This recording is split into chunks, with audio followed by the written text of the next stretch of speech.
warahmatullahi wabarakatuh. Ya Rabbi bismillah maqasidana waghfir lana ma madha ya wasi'al karami.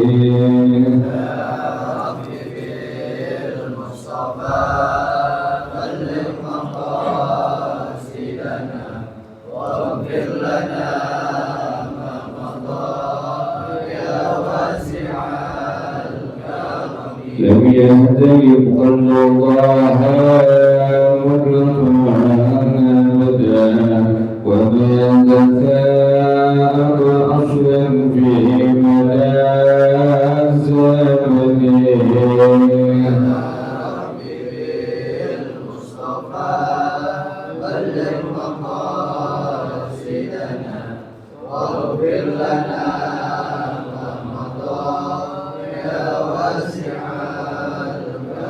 منه الدوام فانتهوا وما وقعت ذبابة أبدا في جسمه الحسن.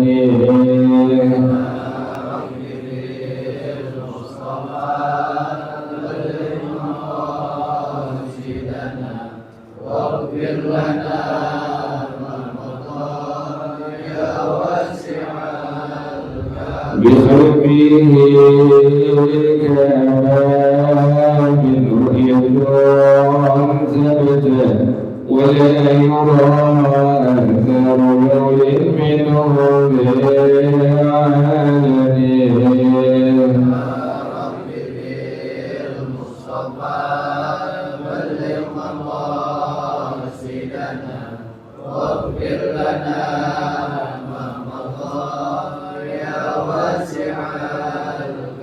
وقلبه لم يلد والعين قد نعست ولا يرى زله بالشمس ذاقتني.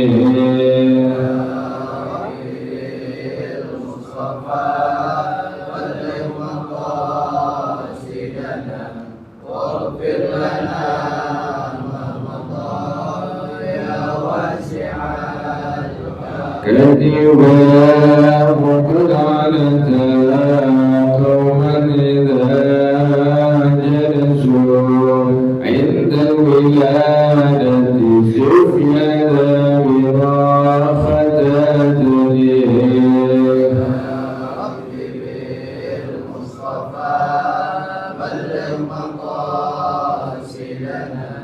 واغفر لنا مولاي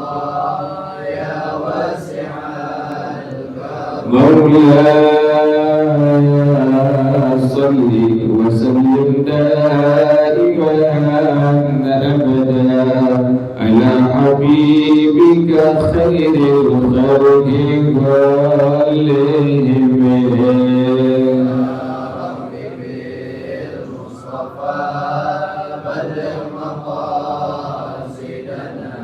واغفر لنا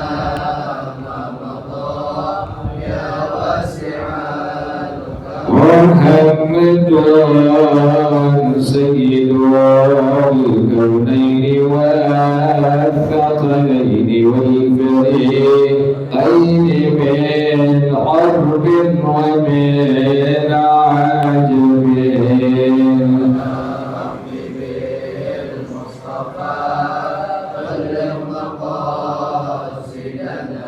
واغفر لنا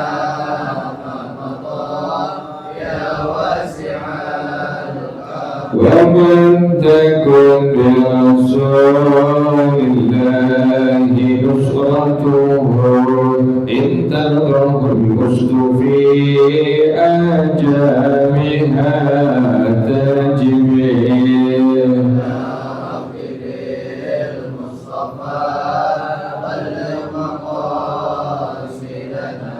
واغفر لنا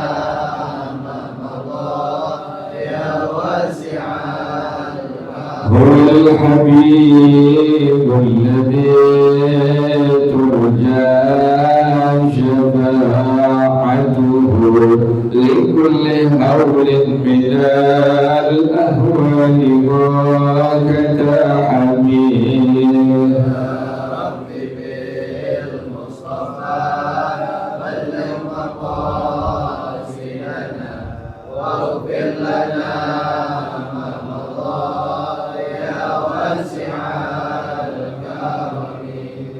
وكلهم من رسول الله والتمسوا غرفا من البحر أو رشفا من اليمين.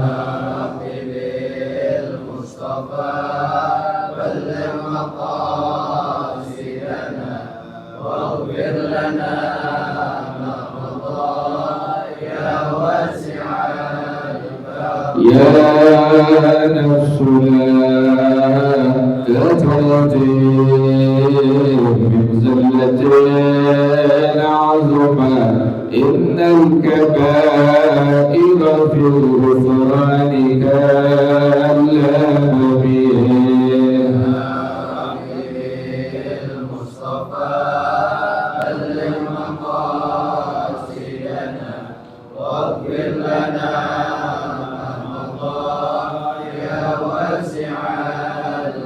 ولن يديك رسول الله جاهك به إذا الكريم تجلى باسم والتاكبين.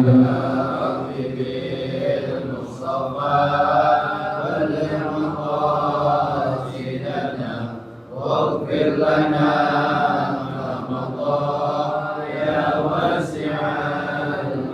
لعل رحمة ربي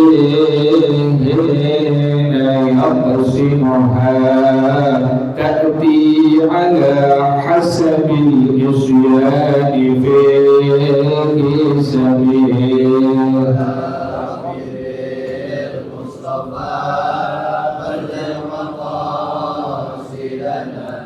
واغفر لنا ما مضى يا واسع مولاي صل وسلم دائما أبدا على حبيبك خير الخلق كلهم.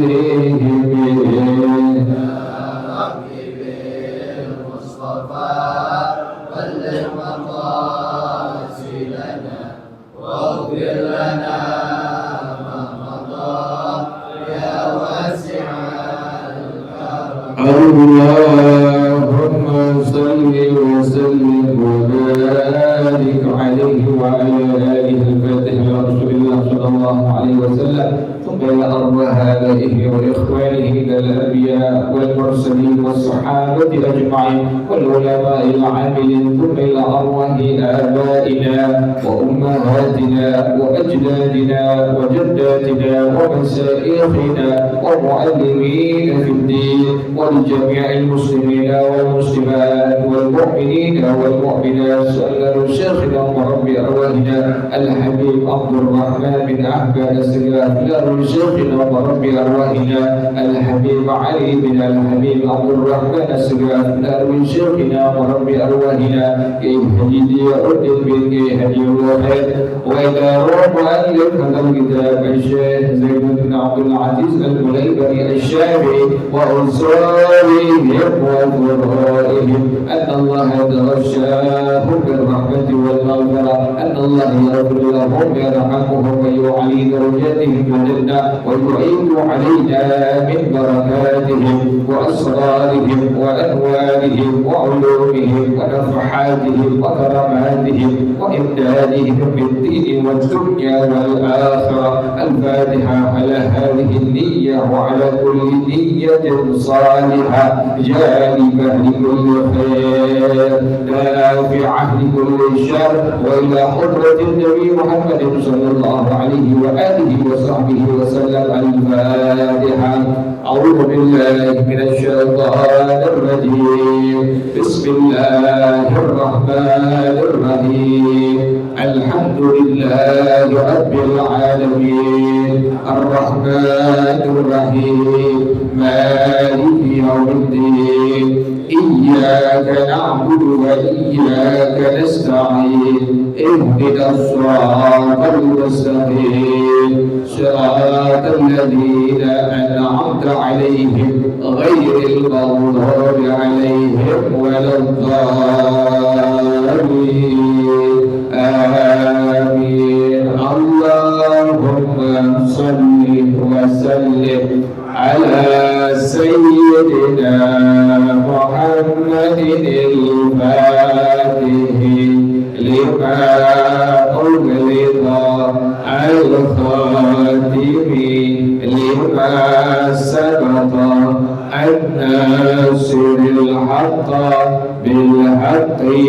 والهادي إلى صراطك المستقيم وعلى آله وصحبه حق قدره وبجلاله العظيم. اللهم أخرجنا من ظلمات الوهم وأكرمنا بنور الفهم وافتح علينا بمعرفة العلم وحسن أخلاقنا بالحلم وسهل لنا أبواب فضلك وانشر علينا من خزائن رحمتك يا أرحم الراحمين. بسم الله الرحمن الرحيم. ويرفع القدر قدر شبر ندبا وتسديده أولى من تسليمه ويندب لمن على شفيع القدر أن يحذي ثلاث حذيات بيديه قائلا مع الأولى منها خلقناكم ومع الثانية وفيها نعيدكم ومع الثالثة ومنها نخرجكم تارة أخرى مهمة يسن وضع جريدة خضراء على القبر للاتباع ولأنه يخفف عنه ببركة تسبيحها وقيس بها معديدا من طرح نحو الريحان الرطب. والله أعلم بالصواب. بسم الله الرحمن الرحيم. الحمد لله رب العالمين والصلاة والسلام على أشرف الأنبياء والمرسلين وعلى آله وصحبه أجمعين. قال الشيخ الإمام المؤلف رحمه الله وعدانا نفع به بركات علومه وبقرب الدارين آمين. قال رضي الله تعالى عنكم. بسم الله الرحمن الرحيم.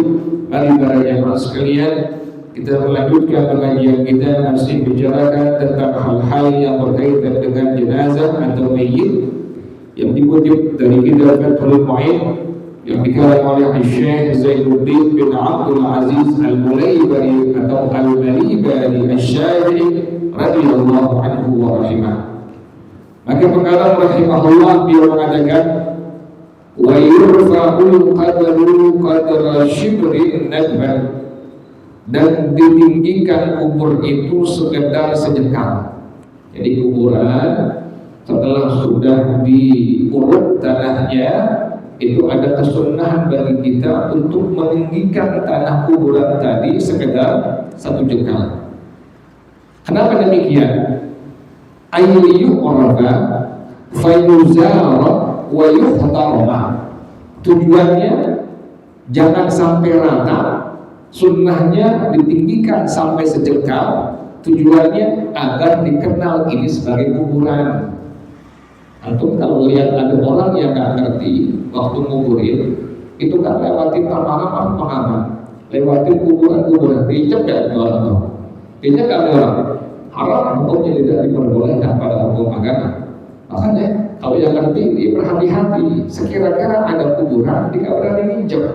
Kenapa demikian? Ini kuburan, dalamnya manusia, dalamnya hamba Allah yang Allah muliakan. Walaqad karramna bani Adam. Jadi menginjak kuburan itu adalah hukumnya haram, tidak diperbolehkan pada hukum syarak.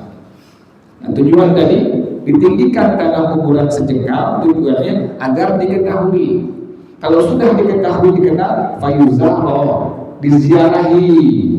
Kita ziarahi seperti biasa, baca tahyasin, baca istighfar, baca tasbih, baca salawat, baca al-ikhlas 3 kali, al-falaq sekali, an-nas sekali, baca surah al-baqarah ayat 1 sampai 5, baca ayat kursi, baca akhir daripada surah al-baqarah, yang semuanya kita hadiahkan pahalanya untuk orang yang meninggal tadi. Wa yuhtaramah, dan dihormati itu kuburan. Nah sekarang diratakan atau tanahnya kita tinggikan, mana afdalnya? Dalam madhab al-Imam Asy-Syafi'i radhiyallahu anhu, pengarang rahimahullah, dia mengatakan wa tasdituhu aula min tasnibihi, meratakan kuburan itu lebih utama daripada kita meninggikan kuburan seperti gunung onta. Kan suka ya, kalau kuburan baru kan masih kayak apa? Gunung onta ya. Nah ini bagaimana hukumnya? Afdalnya, bicara afdal berarti bicara paling utama. Paling utama ini kembali keutamaan tadi kepada orang yang melakukannya, juga untuk orang yang meninggal tadi. Jadi setiap kerjaan dari kesunahan yang kita kerjakan, bagi pelakunya ada pahala dari Allah Subhanahu wa taala, plus juga bagi orang yang meninggal tadi mendapatkan sama pahala dari Allah Subhanahu wa taala sebab dari kerjaan kesunahan yang dikerjakan oleh orang yang masih hidup. Artinya apa? Hubungan antara orang yang meninggal dengan orang yang hidup masih ada. Jadi nggak putus. Mana buktinya masih ada? Di antaranya kata Rasulullah SAW, bila seorang hamba Allah meninggal dunia, maka semua amal terputus kecuali 3 hal. Yang pertama apa? Sedekah jariyah. Yang kedua, ilmu yang diambil manfaat. Yang ketiga, anak soleh yang mendoakannya. Artinya apa? Hubungan antara orang yang masih hidup dengan orang yang sudah meninggal dunia masih ada. Nah sekarang bagaimana hukumnya antara meratakan kuburan dengan meninggikan kuburan seperti gunung onta? Maka dalam madhab al-Imam Asy-Syafi'i radhiyallahu anhu pengarang rahimahullah, beliau mengatakan wa tasdiquhu aula min tasnibihi, diratakan itu kuburan lebih utama daripada ditinggikan seperti gunung onta. Artinya apa? Apakah diperbolehkan kuburan ditinggikan seperti gunung onta? Boleh, tidak menjadi haram. Kan kalau habis diburuk kuburan baru masih ada, masih tinggi tanahnya. Nanti kalau udah sebulan, kalau sudah 2 bulan, kalau sudah 3 bulan, kalau sudah setahun, baru mulai apa? Mulai ambles. Kenapa demikian? Mayit itu sudah hancur. Nah, makanya tadi disebutkan oleh perkara mana afdalnya antara meratakan kuburan dengan meninggikan kuburan seperti gunung onta, maka adalah lebih afdalnya, lebih utamanya meratakan kuburan tadi. Berarti meninggikan seperti gunung onta boleh nggak? Boleh, tidak sampai haram. Ini bicara afdalnya, dua-duanya sunnah, tapi afdalnya paling utamanya ratakan kuburan tadi. Wa yundaku liman ala syafiril qabri, ay liman huwa waqifun ala tarfil qabri, disunnahkan bagi orang yang berdiri di atas tepi kuburan. Berdiri di atas tepi kuburan. Apa kesunnahannya? An yuhdiya zalaza hazayatin biyadaihi, bahwa dia menaburkan 3 kali taburan tanah dengan kedua tangannya, digenggam, ditaburin, qailan, sambil dia mengucapkan kalimat pada taburan yang pertama, minha khalaqnakum. Jadi kalau sudah dipendam, sudah rapi dikuburkan, maka satu orang ambil tanah itu, kemudian taburkan pada taburan yang pertama sambil mengucapkan kalimat minha khalaqnakum, dari tanah kata Allah kami menciptakan kalian. Wa ma'atsaniyati, besertai dengan taburan yang kedua, wa fiha nu'idukum, dan pada tanah kami akan mengembalikan kalian. Jadi setelah sudah rapi, si mayit sudah dipendam, sudah dikubur, sudah diuruk, ambil tanah, kemudian kita taburkan. Taburan yang pertama baca kalimat tadi kan, minha khalaqnakum. Kemudian taburan yang kedua ambil baca dengan kalimat fiha wa fiha nu'idukum. Wa ma'atsalitsati, dan pada taburan yang ketiga wa minha nukhrijukum daratan ukhra, dan dari tanah kata Allah kami akan mengeluarkan kalian sekali lagi.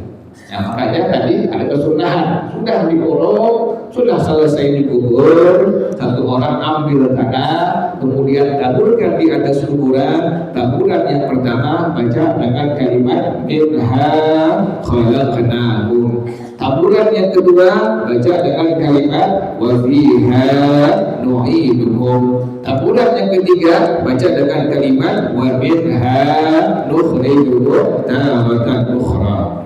Bahkan dalam hasyiah untuk talibin, pengarang rahimahullah dia menyebutkan bahwasanya anil imami taqiyuddin an walidihi anil faqihi abi abdillah Muhammad al-Hafidhi, dari al-imam Taqiyuddin radhiyallahu anhu, dari orang tuanya, dari salah seorang al-faqih Abu Abdullah Muhammad al-Hafidh radhiyallahu anhu.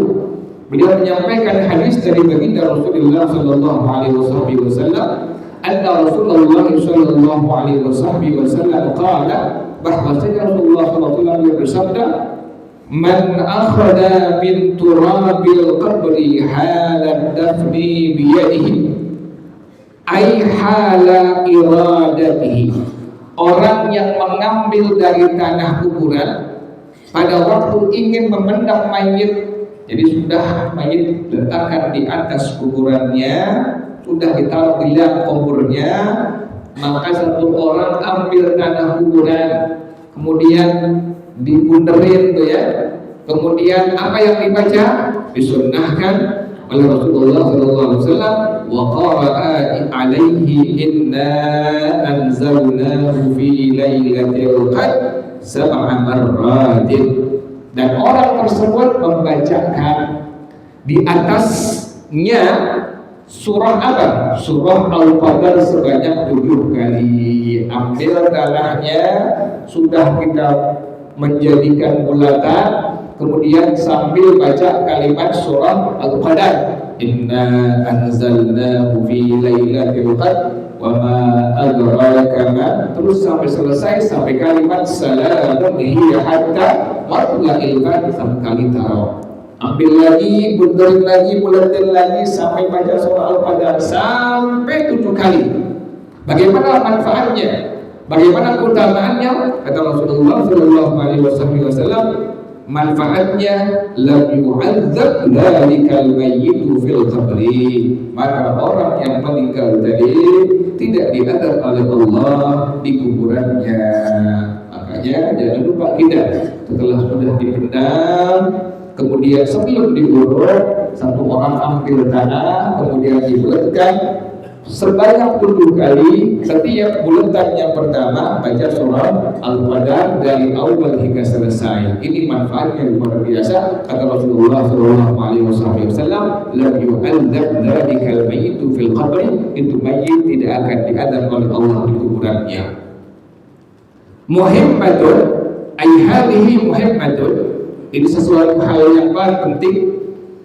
Yusannu wad'u jaridatin khadra'a alal qadri lil ittiba'i, disunnahkan meletakkan pelepah korma yang berwarna hijau, artinya seger, di atas kuburan, lil ittiba, karena mengikuti kerjaannya Rasulullah sallallahu alaihi wasallam.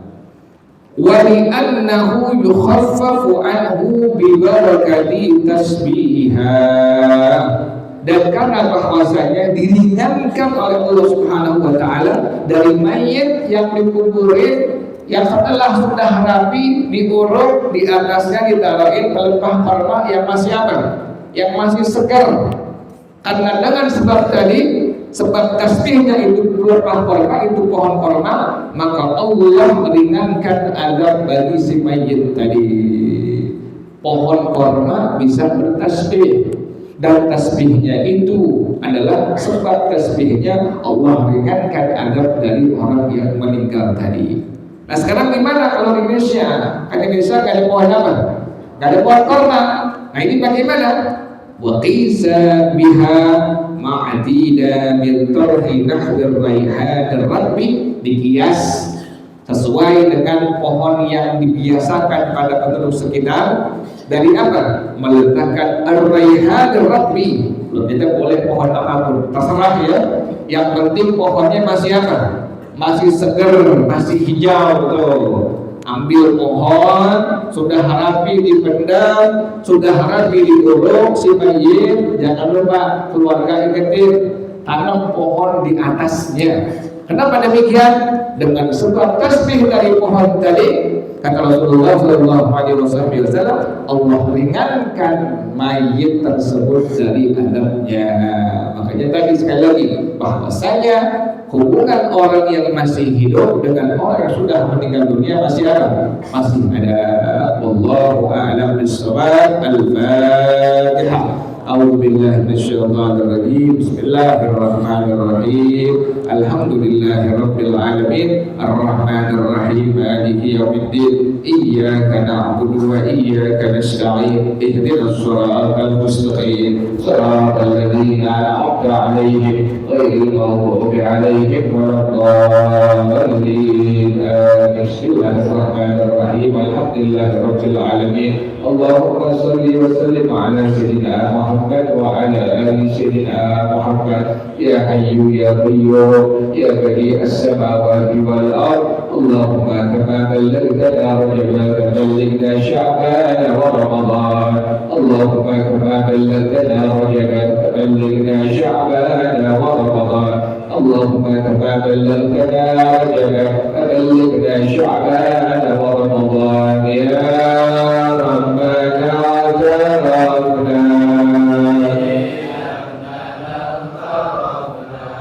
وأننا أسرفنا وعلى لظى أشرفنا فتب علينا توبة تغسل كل حوبة واستر لنا العورات وآمن الروعات واغفر لوالدينا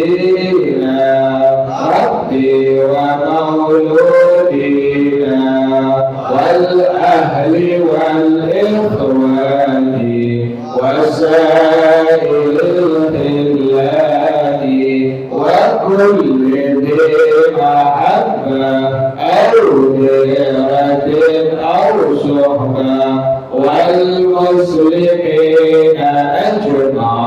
آمين ربي أسمع فضلا وجودا منا لا بحساب منا بالمصطفى الرسول نحظى بكل صول صلى وسلم ربي عليه أن الحب والآل والأصحاب عبادة الصحب والحمد لله في الملء والتناهي.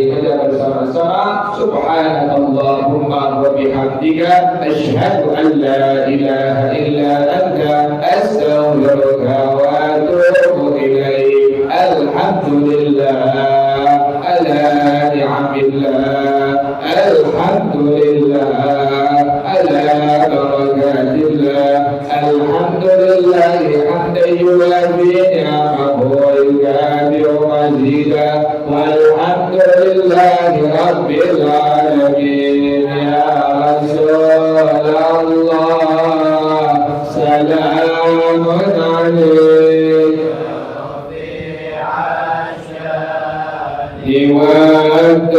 والدين يا رسول الله سلام عليك يا ربيع الشام